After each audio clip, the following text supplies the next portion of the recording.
Nouveau coup dur pour Boris Johnson.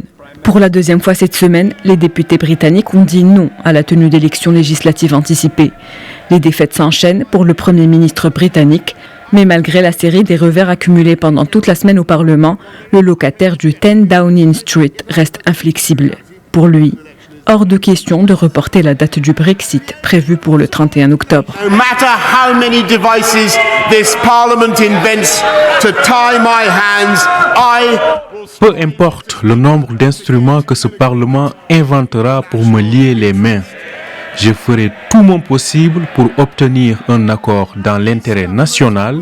Ce gouvernement ne repoussera pas la date du Brexit. The emphatic verdict of the referendum to be slowly suffocated by further calculated drift and paralysis.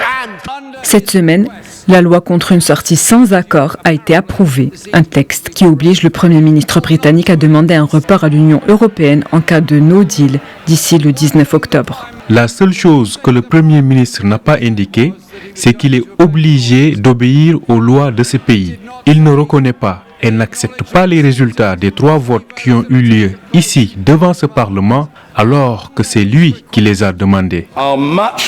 Cette séance de joute verbale sera la dernière avant la reprise du Parlement.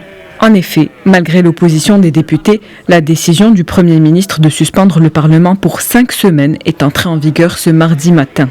Une décision très contestée qui a précipité le départ du remuant speaker John Bercow de la présidence de la Chambre des communes.